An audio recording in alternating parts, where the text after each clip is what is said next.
बाबा साहब जब छोटा थे, जब भी स्कूल में जाते थे पढ़ने के लिए, तो उन्हें ऊपर से पानी पिलाया जाता था, उन्हें स्कूल के बाहर बैठाया जाता था। कुत्ता के तालाब में पानी पी सकता था, लेकिन एक मनुष्य पानी पी नहीं सकता था। लेकिन बाबा साहब ने पानी पीने के लिए भी आंदोलन किया। आज जो हम लोग कार्यक्रम में उपस्थित हुए हैं, आदरणीय बड़े भैया अभिषेक बौद्ध जी हमें कुछ कहने और बोलने का मौका दिए हैं। और इस विद्यालय में जो कार्यक्रम हो रही है, इस कार्यक्रम का तमाम शिक्षक, गर्जीवन और पूरे टीम को मैं धन्यवाद देती हूँ, क्योंकि ये कार्यक्रम सिर्फ एक कार्यक्रम नहीं है।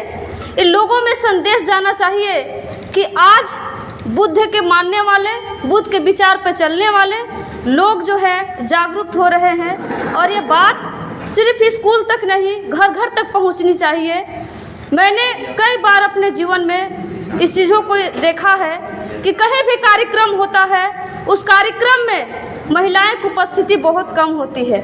मैं कहना चाहूँगी कि इस देश में सबसे ज़्यादा महिलाओं की भी भागीदारी रही है, पुरुष की भी भागीदारी रहा है। तो उन्हें भी इस समाज में बैठने का, बोलने का और ज्ञान प्राप्ति करने का अवसर मिलता है हमारे भारतीय संविधान के तहत। आज का जो विषय बिंदु है कि बुद्ध के विचारों को लेकर के रखना है, खीरदान क्या है, ये तमाम चीज़ों पर चर्चा करेंगे हम। और इसके साथ साथ में जो भी चीज़ें हमें छूट जाएगी, यहाँ के जो भी सर लोग हैं वो रखेंगे। खीरदान जो विषय बिंदु है, कहते हैं कि भगवान जब बुद्ध अपने तपस्या कर रहे थे, उस टाइम उन्होंने लगभग 5 या 6 साल तपस्या करते हुए उनका हो गया था और बॉडी पूरी तरह से कमज़ोर हो चुकी थी। तो एक वहाँ पे जो महिला थी, उन्होंने खीर बना करके भगवान बुद्ध को दिया और उन्होंने खाए। और खाने के बाद उनको लगा कि भूखे प्यासे कोई भी चीज़ों को किया नहीं जा सकता है, हमें जीवन में ताकत की ज़रूरत है, ऊर्जा की ज़रूरत है, खाली पेट कोई भी चीज़ों को नहीं किया जा सकता। इसलिए हमारे जीवन में बहुत ज़्यादा है वो खाना पीना बहुत महत्व रखता है। हम एक मानवाधिकार के कार्यकर्ता हैं, तो थोड़ा सा हम पर विषय बिंदु पर थोड़ा सा जाते हैं कि आज हमारे बीच में जो तमाम महिलाएं हैं, जो अभी अच्छे कपड़े पहन रही हैं, शिक्षा की प्राप्ति कर रही हैं, देश विदेश में जा रही हैं, यहाँ तक कि पंचायत प्रतिनिधि में भी अपना भागीदारी निभा रही हैं, तो सिर्फ एक दिन के किसी संघर्ष की वजह से नहीं हुआ। इसके पीछे भारत के प्रथम शिक्षिका माता सावित्रीबाई फुले ने, उन्होंने पढ़ाई किया और उनके साथ उनका पति जो ज्योतिराव फुले ने थे, उन्होंने भरपूर साथ दिया। और एक दिन के संघर्ष की वजह से उन्होंने भारत की प्रथम शिक्षिका नहीं बनी थी।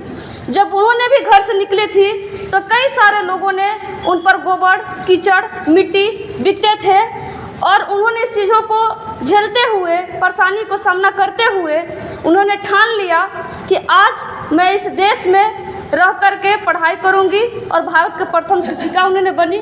सिर्फ शिक्षिका ही नहीं, उन्होंने कई सारे विद्यालय का भी निर्माण किया और उस विद्यालय में महिलाएं सारे लोग पढ़ने के लिए आती थी। आज हम जो कुछ भी हैं वो भारत के संविधान डॉक्टर बाबा साहेब अम्बेडकर जिन्होंने लिखा, उनके बदौलत है। इसके साथ में जो हम लोग आज पानी साफ पी रहे हैं, इसके लिए बाबा साहब अम्बेडकर ने कई बार अपने आंदोलन किया, जो कि साफ पानी पीने का। कुत्ता के तालाब में पानी पी सकता था, लेकिन एक मनुष्य पानी पी नहीं सकता था। लेकिन बाबा साहब ने पानी पीने के लिए भी आंदोलन किया। आज कई सारे ऐसे गांव में देखते हैं कि जो नल जल घर घर तक पहुंच रही है, जो चापाकल आता है, तो लोग पानी को ऐसे ही वेस्ट कर देते हैं।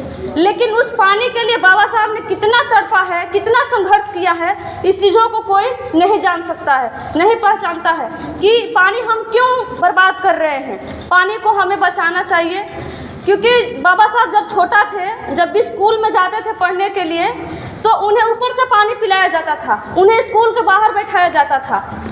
फिर बाबा साहब पूरे दिन, एक दिन ऐसा हुआ कि उन्होंने पूरे प्यासे ही रह गए। और जब घर गए तो अपने माँ से पूछे कि माँ, ऐसा क्यों मेरे साथ होता है कि जब मैं विद्यालय में जाता हूँ तो मेरे लिए अलग से पानी रखा जाता है और दूसरे लोग जो नल का टोटी है खोलते हैं, तब मैं पानी पी पाता हूँ। तो उनकी माँ बोली कि बेटा तुम घर से पानी पी करके जाओ और फिर विद्यालय से पढ़ कर के आओ तो घर पे पानी पी लिया करो।